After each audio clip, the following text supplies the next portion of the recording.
growing up, I watched both my brothers.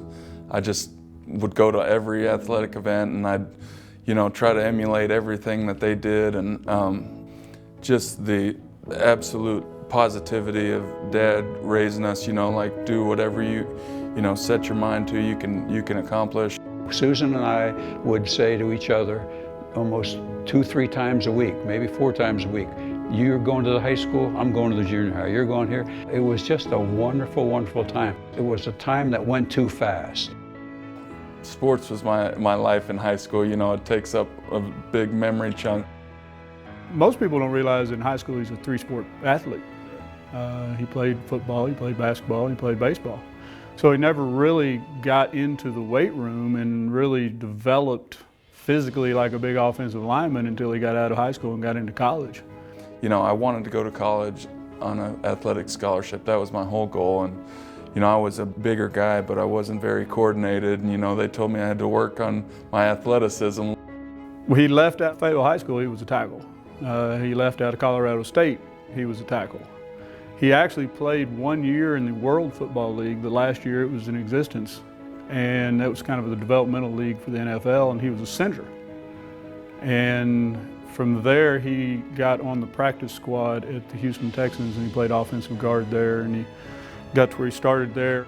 And then he moved on to Oakland, and he played 2 or 3 years there also as a guard. We didn't miss a home game for 5 years at Colorado State. That's a 14-hour drive.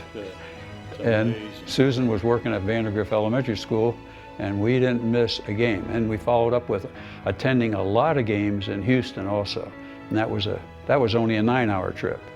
I was fortunate enough to be able to go see him play 2 or 3 times when he was in the pros down at Houston. I mean, it was 2 or 3 of his coaches that were probably as proud of him as anybody we've had go through.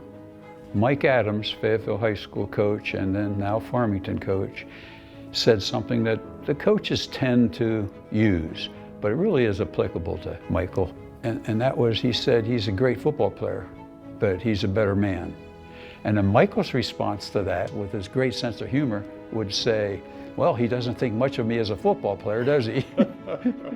He was a leader not only by his actions, but also just vocally, he would be the kid that would try to make sure everybody else was doing what they were supposed to do. In sports, though, it's like, you sweat together, you bleed together, and just you create these bonds that are almost bigger than any other aspect of life, and you've created such a strong friendship. I have a lot of friends from the NFL still that I talk to, I still go on trips with, and meet up with them. And I think that'll be like that for the rest of my life, because it's, like you can relate to the hardships that they went through along with yourself, and you just create such close friendships that last forever. So he's got a kindness about him and a patience, and if you asked me what some of his personal characteristics were, but I'd have to say number 1, far and away, humble.